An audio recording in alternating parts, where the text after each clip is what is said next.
Ella desapareció. Se desvaneció del único lugar donde debería haber estado más segura en la tierra, su propia cama. Una niña de 4 años con una discapacidad motora y del lenguaje. La mañana del lunes 22 de marzo de 2010, su niñera entró a su dormitorio en un complejo de apartamentos de lujo en Huixquilucan, Estado de México, para despertarla para ir a la escuela. Pero la cama estaba vacía. Las sábanas estaban intactas. Paulette simplemente se había ido. No había señales de lucha, ni cerraduras rotas, ni ventanas destrozadas. Fue como si se hubiera disuelto en el mismo aire de su habitación. Los momentos iniciales fueron un borrón frenético de confusión y pánico creciente. Sus padres, Lisette Farah y Mauricio Guevara, fueron alertados. Buscaron en el apartamento, revisaron armarios, miraron debajo de los muebles, la llamaron por su nombre. La búsqueda se expandió a la piscina, los jardines, el gimnasio. Cada rincón fue revisado, pero no había señales de la pequeña. Las horas iniciales después de la desaparición de Paulette fueron críticas. La familia contactó a las autoridades y el caso de alto perfil se puso en marcha. El Procurador General del Estado de México, Alberto Bazbaz, se convirtió en la cara pública. La familia lanzó una campaña masiva de concientización pública. Vallas publicitarias, volantes, anuncios en televisión y radio. El corazón de la nación se conmovió. Lisette Farah se convirtió en figura central, dando numerosas entrevistas, a menudo desde el propio dormitorio de Paulette. Habló de la vulnerabilidad de su hija, de su amor y su desesperación. Muchos notaron su compostura. Parecía tranquila, elocuente y controlada. Describió la rutina matutina, explicando cómo la niñera había descubierto la cama vacía. Mauricio Guevara fue menos visible, pero ambos presentaron un frente unido y describieron a Paulette como una niña feliz a pesar de sus desafíos físicos. La historia era simple y aterradora. Alguien entró de noche y se la llevó. El público, en su mayor parte, aceptó esta narrativa.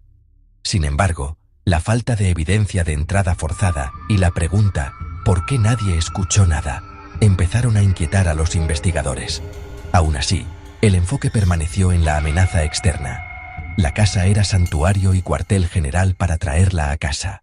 Con el caso como prioridad nacional, el apartamento fue invadido por investigadores. Expertos forenses, detectives, equipos especializados llenaron la casa, buscando la pista más pequeña. Una fibra, una huella, una perturbación sutil. El foco, el dormitorio de Paulette. La cama era pieza clave. Fue donde se la vio por última vez. Miraron sábanas y mantas, buscaron debajo de la cama, incluso levantaron el colchón. Llegaron caninos altamente entrenados. Olfatearon la cama, los juguetes, la ropa. No encontraron nada. Se revisaron horas de video y se entrevistó a guardias, personal, vecinos y amigos. El dormitorio se volvió extrañamente público. Lisette seguía dando entrevistas allí mismo. Amigos y familiares iban y venían. Algunos dormían en el apartamento para apoyar. El lugar se trató como hogar, no escena del crimen. Más tarde, esto cuestionaría la competencia de la investigación. La falta de hallazgos solo profundizaba el enigma y alimentaba la tesis del secuestro. A medida que pasaban los días, el hogar se convirtió en sede de una obsesión nacional. La presencia de los medios era implacable. Lisette parecía disfrutar del foco, concediendo entrevista tras entrevista. Su expresión, a menudo impasible, inquietó a muchos. Además de investigadores legítimos, llegaron autoproclamados psíquicos con visiones. La policía los desestimó, pero la desesperación era evidente. Con la investigación estancada, la especulación reemplazó a los hechos. Entonces surgió un detalle inquietante. Un olor fétido y podrido.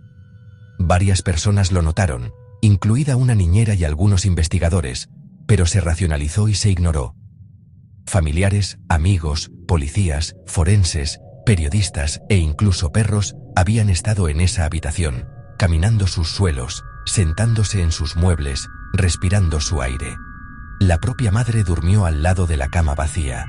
Y todo el tiempo, la respuesta, la fuente del hedor, estaba oculta por unos centímetros de madera y de tela. La verdad no estaba a kilómetros, estaba pudriéndose en el corazón mismo de la búsqueda. En retrospectiva, quizá lo más escalofriante fue que nadie investigó a fondo la fuente del olor. Pausa. A finales de la primera semana, el enfoque cambió. Tal vez la respuesta estaba dentro de la familia. Se hallaron inconsistencias en sus declaraciones sobre la noche de la desaparición. La imagen de familia unida empezó a resquebrajarse. Algunos simpatizaban, muchos más vieron su conducta como antinatural. Sonrisas, irritación, frialdad. Mauricio acusó a Lisette de trastorno de personalidad. La Procuraduría señaló a padres y niñeras como sospechosos y les prohibió salir. El matrimonio estaba profundamente afectado. Había problemas financieros y conflictos personales. La policía los interrogó intensamente. Baz habló de inconsistencias y falsedades en sus declaraciones. La narrativa cambió. Los padres, ahora principales sospechosos. El caso se hizo más turbio. ¿Ocultaban algo? ¿Accidente encubierto? ¿Un intento de incriminarse? Cada día traía más preguntas. La noche del 30 de marzo, 9 días después, la investigación dio su giro más extraño y horrible. Regresaron para reconstruir la noche. El aire era denso con el olor, imposible de ignorar. Examinaron de nuevo. Cama individual, colchón pesado, base de madera, sin hueco bajo la cama, cabecera pegada a la pared. Al mover la cama y ajustar el colchón, algo apareció en un estrecho hueco al pie. Paulette estaba allí. Había estado allí todo el tiempo. Encajada casi vertical, cabeza hacia la cabecera, pies al pie, aún en su pijama. ¿Cómo fue posible? ¿Cómo tantos no la vieron? ¿Cómo su madre durmió y habló allí sin saberlo? La escena se selló. Se notificó al procurador. El país quedó atónito. La búsqueda había terminado. No fue secuestro ni traslado. Había muerto en su propio dormitorio. Y con ello nacieron 1000 preguntas nuevas. El hallazgo activó la autopsia para determinar causa y momento de la muerte. Concluyeron asfixia por obstrucción de cavidades nasales y compresión tóraco-abdominal. No había señales de violencia, agresión sexual ni tóxicos. Determinaron que murió la madrugada del 22 de marzo. Estuvo allí los 9 días enteros. Parecía imposible que un cuerpo en una habitación cálida pasara desapercibido. Autoridades sugirieron noches frías y mantas pesadas como atenuantes. El público fue escéptico.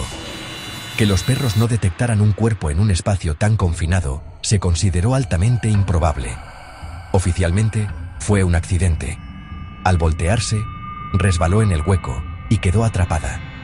Con su movilidad limitada y un hueco pequeño, la explicación parecía poco plausible para muchos. El veredicto, pensado para cerrar el caso, abrió una avalancha de dudas. Simplemente no cuadraba. Pausa. El 21 de mayo, Baz anunció el cierre oficial. Caso cerrado, fue un accidente.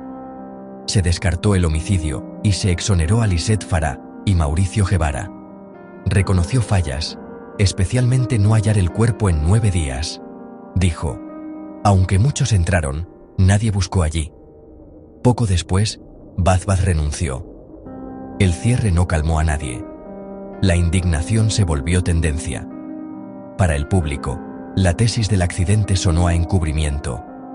Resultaba insultante creer que una investigación con forenses y perros ignorara un cuerpo en una habitación pequeña por más de una semana. El caso dejó una mancha en el sistema de justicia y profundizó la desconfianza pública. Más que tragedia, se volvió símbolo de impunidad y corrupción. ¿Padres? ¿Alguien poderoso?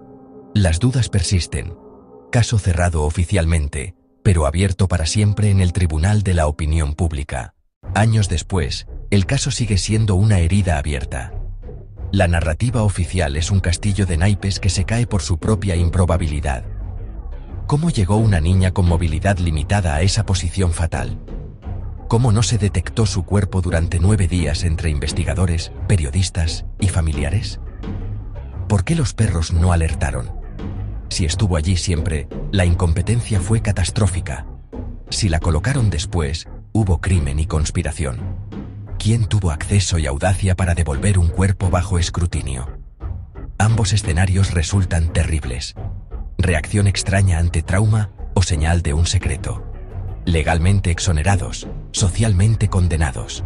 La historia ilustra la falibilidad y posible corrupción del poder. Nos deja inquietos. A veces los monstruos no entran de fuera. Son los secretos que se pudren dentro. A veces no hay respuestas claras. Solo queda el silencio de una habitación infantil y la sombra persistente de preguntas que desafían toda explicación.